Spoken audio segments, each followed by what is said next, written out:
I never thought a night meant to celebrate love, life, and success would turn into the moment my entire world cracked in half. The lights shimmered like diamonds across the ballroom ceiling, golden chandeliers casting their glow onto the polished marble floors, and the string quartet played soft music that made everything feel like a dream. People clinked champagne glasses, waiters moved swiftly with silver trays, and laughter floated around like confetti. It was my husband's luxury birthday party, a night planned down to the smallest detail, an event his mother insisted had to be grand enough for her son, the great businessman.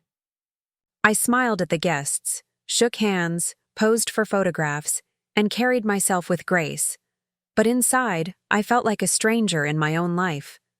Because beneath the glamour, I knew something was wrong. The truth was, the only reason this party existed, the only reason my husband had a company, the only reason his name carried weight in this city, was because of me. Yet here I was, treated like an accessory, the wife no one respected, the woman his mother always saw as not good enough. I knew she disliked me from the very beginning, but over the years her contempt had turned into something sharper, like a dagger she kept waiting to use. Still, even I wasn't prepared for the moment it finally pierced. The music swelled, and the master of ceremonies announced that it was time for gifts. Guests lined up with carefully wrapped boxes, envelopes, filled with checks and bottles of wine that cost more than most people made in a month. I waited politely, standing by my husband's side as cameras flashed. He was beaming, drunk on attention, basking in the glow of admiration he thought he had earned alone. Then came the final gift. His mother, dressed in a shimmering silver gown that sparkled as brightly as her cold smile, approached with a small, shiny gift box tied with a golden ribbon. Everyone clapped as she handed it to me instead of him. For a moment I thought maybe I had misjudged her. Maybe, just maybe, she had finally decided to show me kindness. My hands trembled slightly as I untied the ribbon and opened the lid. Inside was not jewelry, not a necklace, not a bracelet, not a family heirloom passed down with love. It was a stack of papers, neatly bound, the word divorce written in bold at the top. My breath caught in my throat. I felt the blood drain from my face, my heart hammering so loudly I swore everyone around me could hear it. The room seemed to freeze. I looked up at her, confused, broken, but she only leaned closer, her lips brushing my ear so no one else could hear her words. "You'll be gone soon," she whispered, her voice dripping with venom. "My son deserves better." The weight of the moment hit me all at once.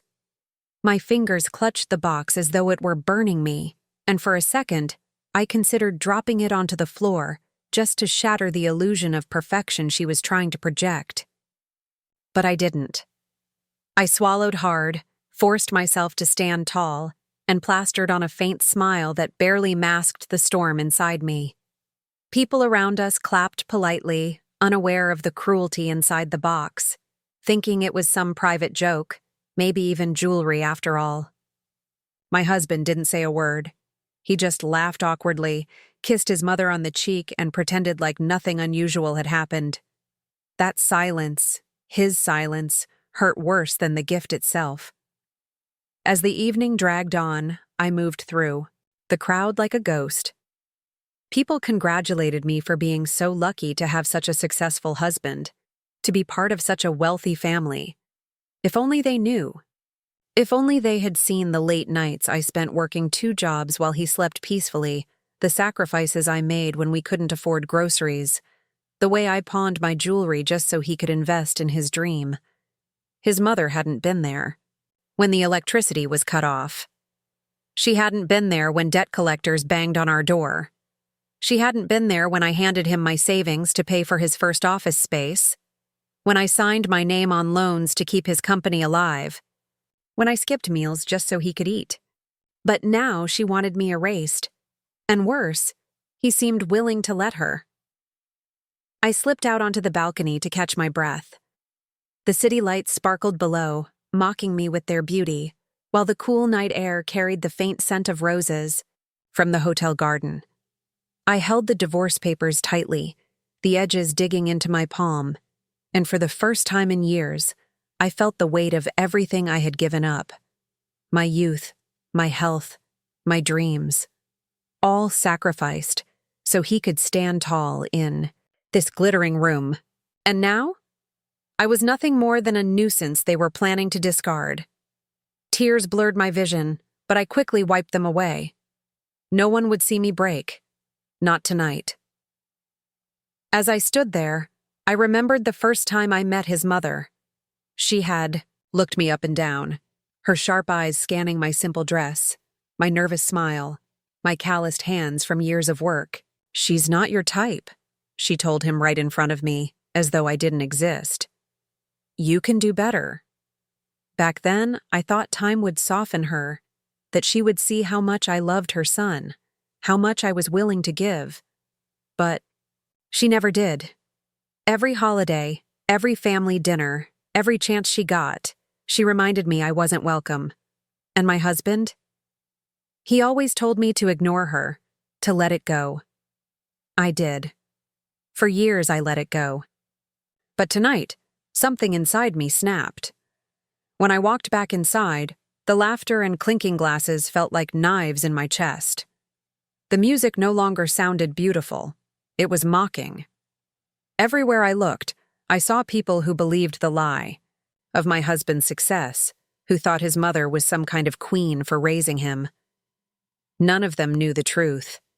None of them knew that without me, there would be no empire, no party, no shining name for them to admire. And in that moment, I realized I couldn't let them keep believing it. I looked at the microphone on the stage, gleaming under the spotlight. A plan began to form in my mind, fueled by years of swallowed humiliation and silent suffering. My heart raced, not from fear this time, but from determination. If his mother wanted me gone, she would get her wish. But not before I made sure. The world knew the truth. Not before I ripped away the mask she had so carefully built for her precious son. I glanced at her across the room, laughing with her friends, her glass raised high, the divorce papers no doubt giving her the sweetest sense of victory. She had no idea. She thought she had humiliated me, destroyed me in front of everyone. She had no clue that I had been keeping every receipt, every bank statement, every document proving that I was the one who built the foundation of his so-called empire. For years, I had tucked them away, unsure if I'd ever need them. But deep down, maybe I always knew this day would come. The night stretched on, and my decision became clearer with each passing second. I would not leave quietly. I would not let her erase me. When the time came for the birthday toast, when the lights dimmed and the crowd gathered close, I would step into the spotlight. My voice would cut through the lies, my truth would echo in their ears, and her smug smile would vanish. She thought she had given me the final blow, but in reality, she had just set the stage for my revenge. As I stood in that glittering ballroom, surrounded by people who didn't know the half of my story, I felt something I hadn't felt in years. Power. Quiet, simmering power. And for the first time, I allowed myself to imagine the look on her face when I revealed everything. The gasps, the whispers, the shame that would fall on her like a curtain. It was almost enough to make me smile. And so I waited. The divorce, papers still tucked in my hand like a poisoned gift, preparing for the moment I would turn them into a weapon. Tonight would not end the way she expected. Tonight, I would not be the broken, humiliated wife she thought she had destroyed. Tonight, I would become the storm she never saw coming. I stood there in the middle of the room, my heart pounding so hard I thought everyone around me could hear it. The birthday cake sparkled under the chandeliers, music still played faintly in the background, and people mingled with their champagne glasses as if nothing had happened. But inside me, everything had already shifted. The box in my hand, the divorce papers tucked inside, felt heavier than any diamond necklace could have. I kept staring at them, the words blurring together, while my husband's mother stood nearby, her smug little smile spreading wider with each second I stayed silent. She thought she had won. She thought she had finally broken me in front of everyone. My husband hadn't even noticed yet. He was still greeting guests, basking in the attention, soaking up the admiration for the self-made man he pretended to be. And that was what cut me the deepest, not just the cruelty of his mother, but the fact that he had let her plant seeds of doubt for so long. He had watched her belittle me, mock me, and dismiss everything I had done. And he had never once stepped in to defend me. I wanted to scream at the top of my lungs, to tell the whole glittering crowd what this family really was, but instead, I swallowed it down and kept my face calm. I knew I had to time my move perfectly. I slipped away from the crowd, clutching the papers tightly, and found a quiet corner near the edge of the ballroom. My hands shook, but not from fear anymore. From anger, from adrenaline, from the fire of finally realizing that I wasn't going to let them destroy me quietly. I thought back to the endless nights I had worked 2 jobs, coming home exhausted, sometimes falling asleep with my uniform still on. I thought of the time when the electricity company almost shut off our power and I had pawned my grandmother's bracelet just so we could keep the lights on while he sat in his office, dreaming of his big startup idea. And I thought of the way his mother would sneer at me when I came home late, whispering that her son deserved someone more elegant, more refined, more worthy of the family name. I had endured all of it, telling myself that one day it would pay off, that one day he would succeed and we would both rise together. And in a way, it had come true. The business had taken off. We had gone from near bankruptcy to hosting luxury parties in expensive hotels. But somewhere along the way, he had forgotten who made it possible. He had forgotten that the money didn't come from his mother's family, or from investors, but from me, from my blood, sweat, and sacrifices. And now, that same woman was standing on a stage of her own making, thinking she had the power to erase me from his life like I was nothing. I wasn't nothing. And tonight, she was going to learn that. As the guests moved toward the stage for the birthday toast, I smoothed my dress and slipped the divorce papers into my clutch. My mind was already racing ahead to the moment I had been waiting for, the moment when I would turn the humiliation back on them. I had been planning this for weeks, long before the party. Something deep inside me had told me this night would be the perfect time. So I had gathered every bank statement, every contract, every transfer record that proved my role in the company. I had even spoken with a lawyer to make sure I had everything lined up. My husband didn't know. His mother certainly didn't. No, but I was ready for this exact stage. When the lights dimmed and the announcer called for everyone to raise their glasses, I moved forward. My heels clicked against the marble floor, echoing louder than the music. My husband turned, finally, noticing me, confusion flickering in his eyes. His mother's smile faltered just slightly, as if she couldn't figure out why I wasn't running out of the room in tears like she expected. And that was the moment I knew. I had them exactly where I wanted them. I took the microphone, my hands steady now, my voice clear. I started softly, reminding everyone of the journey, of the struggles, of how far we had come. People nodded, smiling, thinking I was about to give a sentimental toast. But then I shifted. I pulled out the first set of papers, the bank transfer that showed me wiring money from my own account to fund the very first step of his so-called empire. I held it up for everyone to see, the numbers glowing under the spotlight. A ripple went through the crowd. I heard murmurs, gasps, people leaning closer to one another. My husband froze, his face turning pale. His mother's hand tightened on her champagne glass until I thought it might shatter. I spoke louder then, my voice carrying across the ballroom.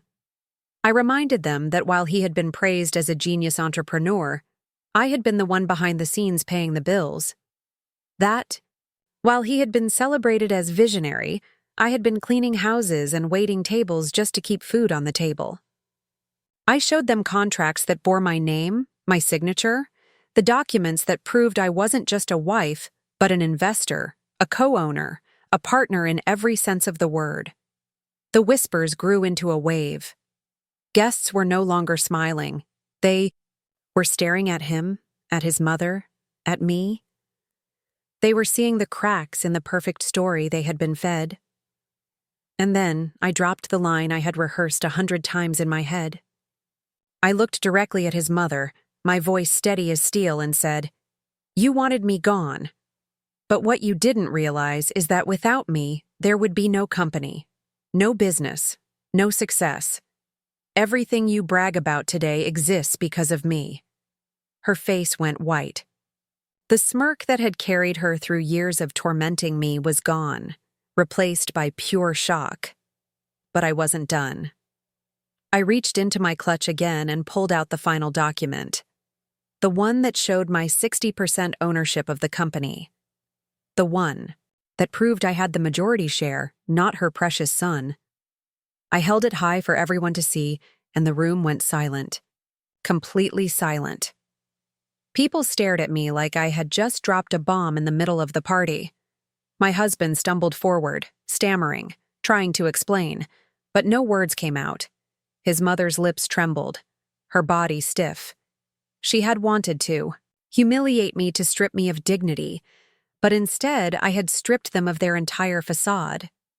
I leaned closer to the microphone, my voice softer now but sharper than ever. "So yes," I said, "I will leave. But not before taking back what's mine, my 60%. And when I walk out of here tonight, it won't be in shame. It will be with power you never imagined I had." The room erupted. Some gasped, some clapped, some whispered furiously. My husband looked like he might collapse. His mother looked like she might faint. And me? I felt a strength I hadn't felt in years. For once, I wasn't the one begging to be seen. I was the one holding all the cards. But deep down, even as the noise swirled around me, I knew this was just the beginning. I had made my move, yes, but revenge, real revenge, wasn't about one night. It was about what came after. And as I stood there, watching their empire crack under the weight of the truth, I silently promised myself that this was only step one, because they had underestimated me for far too long, and now I was going to make sure they never forgot who I really was. The moment after my reveal, you could almost hear the walls shaking from the silence. 100 faces stared, and in that quiet, the whispers started. People who had admired my husband and worshipped his mother were suddenly looking at them in a very different way. I saw mouths open, eyes wide, hands covering faces. Some leaned in to whisper to their partners. Some shook their heads in disbelief, and some just gawked at me like I had turned into a stranger. The woman they thought was just the wife in the background had stepped into the light with proof of everything, and my mother-in-law's proud smirk had vanished in the span of seconds. She looked like a queen stripped of her crown, clutching her pearls like they could protect her. But my husband, his face was what tore me apart inside. He didn't look angry. He didn't even look shocked. He looked guilty. His eyes darted from me to the documents, then to the crowd, then back to me again. He knew I wasn't lying. He knew those receipts. Those contracts and those bank transfers were real because he had been there for every desperate conversation we had. He had begged me to trust him, to risk my savings, to take loans in my name, and to believe in his dream when no one else would. He knew the truth. But he had let his mother paint me as the problem for years, and he never once stood up for me. And now, with the spotlight on, he couldn't hide anymore. The party that was supposed to celebrate his success had turned into a courtroom. Guests weren't clapping for him. They were dissecting his silence. Some of his colleagues muttered about how he had built his empire on his wife's back. A couple of women looked at me with admiration, like they had seen me for the first time. But others? I could feel the jealousy and curiosity in their stares. They wanted to know how much power I really had, how much of his wealth actually belonged to me. And in that moment, I realized something. The more they talked, the more they confirmed my revenge was working. His mother had wanted to humiliate me in front of a crowd. Instead, she had exposed herself as a liar. She tried to recover. She reached out to the microphone, her hand trembling, but her voice trying to sound commanding. "She's exaggerating," she said, her words cutting through the whispers. "This is nonsense. My son built everything with his hard work. She's just a bitter woman who doesn't want to accept reality." But reality was written in black ink on every document I had shown. I didn't need to yell. I didn't need to argue. I calmly walked over to the big screen where they had planned to play a slideshow of my husband's childhood photos. Instead, I connected my drive and let the crowd see scanned copies of the contracts. My name, my signature, my bank account numbers, my approval as co-owner, line after line of proof. The gasp that went through the room was deafening. She froze. My mother-in-law's face turned pale under the soft glow of the party lights. For the first time, her perfect mask cracked, and everyone saw the ugliness underneath.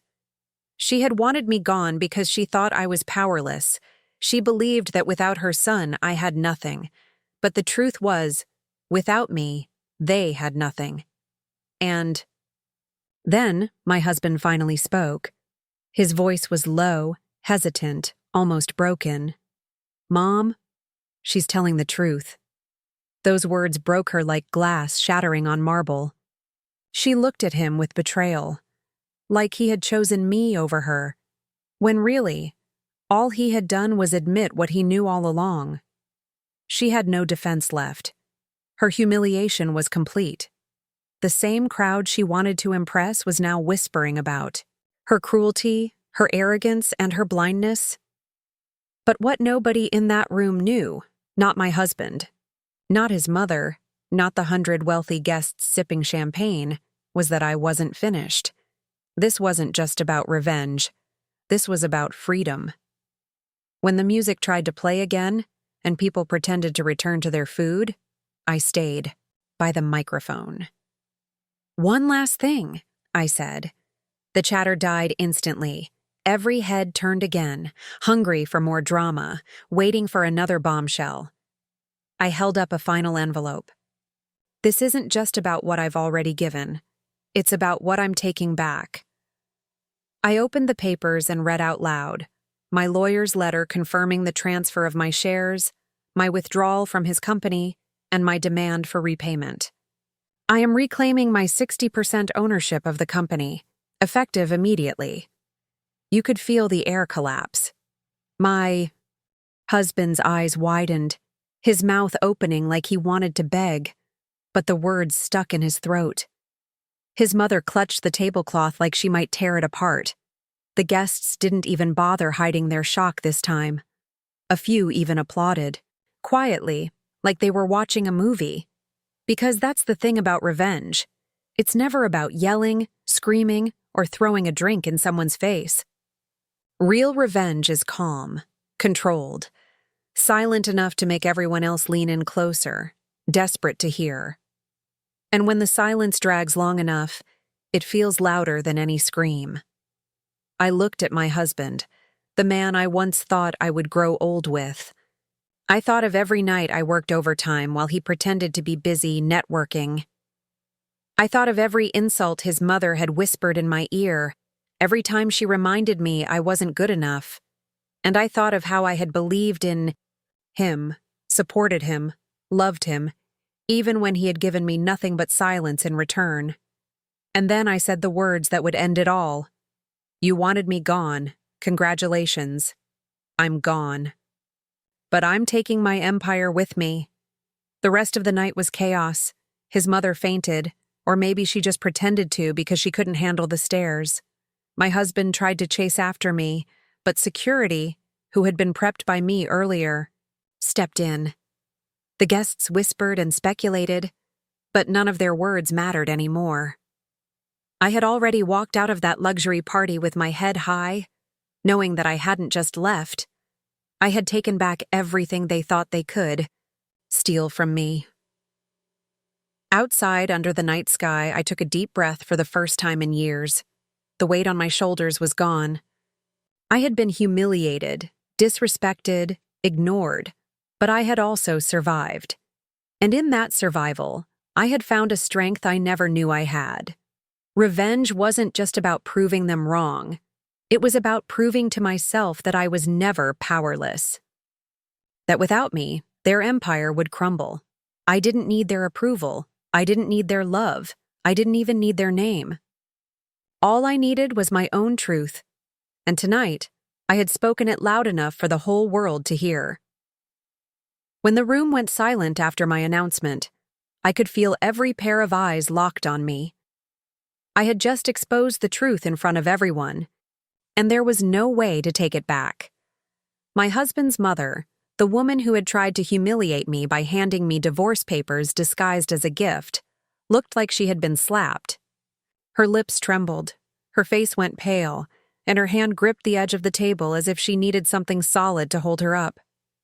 For the first time in years, she was speechless. And I cannot explain the satisfaction I felt in that moment.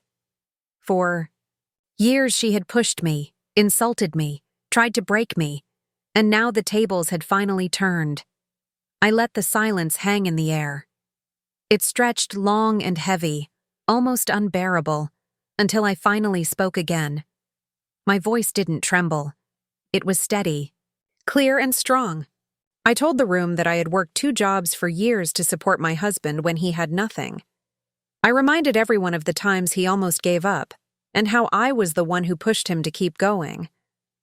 I reminded them that the company he now proudly called his success was funded by me, piece by piece, dollar by dollar, when no one else believed in him. Without me, he would have had nothing. No business, no luxury cars, no mansion, and certainly no fancy birthday party. Gasps filled the room as I pulled out more documents, things I had kept tucked away for years, screenshots of bank transfers, contracts with my name signed, emails where I negotiated on his behalf. The truth was undeniable. Some of the guests covered their mouths, others whispered to each other in shock, and a few shook their heads in disgust at the mother-in-law who had spent years treating me like an outsider. They were beginning to see the real picture, that I was not some desperate woman clinging to a man for money. I was the backbone, the foundation, the very reason this empire even existed. My husband shifted uncomfortably beside me. He didn't look at me, and he didn't look at his mother either. His face was red, and sweat glistened on his forehead. He knew everything I was saying was true, but he had never expected me to reveal it in front of everyone. His silence said it all. He was too much of a coward to defend me when his mother attacked, and now he was too weak to stand up and acknowledge what I had done for him. The tension grew thicker.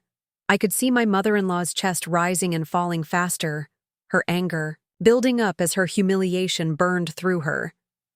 She finally found her voice, but it came out shrill and shaky. "She's a schemer, a gold digger," she shrieked, her voice cracking with fury. "She's been planning this for years to steal what my son built," but her words had no weight. They sounded hollow, desperate, like a drowning person thrashing for something to grab. No one in that room believed her anymore. Too many eyes had seen the proof with their own eyes. Too many people knew me personally and had witnessed the sacrifices I made over the years. And her own son's silence only confirmed that she was the liar, not me. I looked her straight in the eyes and said calmly, "Do you really think I would waste years of my life just to forge a story? Everything I have here is real. And deep down, you know it. You've always known it. That's why you hated me, because you knew your son would have been nothing without me."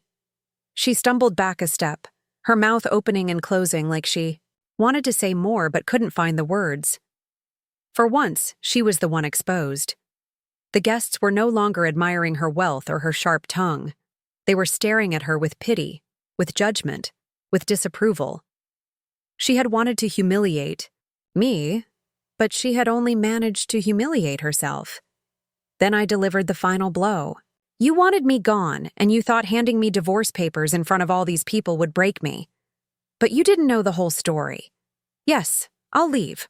I'll walk away. But not before I take back what belongs to me. 60% of the company is mine. I funded it. I built it. And now, I'm taking it back. The room erupted. Some gasped loudly, others whispered fiercely, and a few even clapped. My mother-in-law's knees buckled, and she had to grab the back of a chair to keep herself upright. My husband's jaw dropped open, and he finally turned to me, his face pale as a ghost. "What are you saying?" he stammered. I turned to him, my eyes cold but steady. "I'm saying you don't own the empire you've been bragging about. I do. And the world now knows it. If you want a divorce, that's fine. But when the dust settles, you'll be left with less than half of what you thought was yours." He opened his mouth to argue, but the weight of the evidence was too strong. He had no defense. He knew the contracts, the bank transfers. The proof was all real. He had signed many of those papers himself, back when he was desperate and grateful, that I was there to save him. Now those same papers would cost him everything. The whispers in the room grew louder, buzzing like a storm about to break. Guests who had once smiled politely at my mother-in-law now looked at her with disdain. Some of them walked away from her entirely, unwilling to be associated with someone who had just been so publicly exposed. The empire she thought was built on her son's strength was crumbling right in front of her eyes, and there was nothing she could do to stop it. I stood tall, my heart pounding, but my face calm. For years I had been quiet, swallowing her insults, letting her paint me as the unworthy wife. But tonight, the truth had finally been spoken, and there was no taking it back. She had wanted to destroy me in front of everyone, but I had turned her own stage into her downfall. The party was ruined. The laughter, the music, the clinking of glasses, it had all stopped. People started leaving quietly, shaking their heads, whispering about the scandal they had just witnessed. My husband stood frozen in place, unable to speak, while his mother collapsed into a chair, her face buried in her hands. I didn't stay to comfort either of them. I didn't owe them that. Instead, I straightened my shoulders, handed the microphone back to the host, and walked out of the room with my head held. For the first time in years, I felt free. Free from the constant judgment, free from the manipulation, free from the weight of pretending everything was fine. As I stepped outside into the cool night air, I knew my life was about to change forever. The divorce would happen, and it wouldn't be pretty. The fight over the company would be long and messy, but I wasn't afraid anymore. Because I had finally reclaimed my power. I had finally reminded them, and myself, that without me, they had nothing. Sometimes revenge isn't about screaming or fighting. Sometimes it's about standing tall and letting the truth speak louder than lies. And that night, the truth was louder than it had ever been.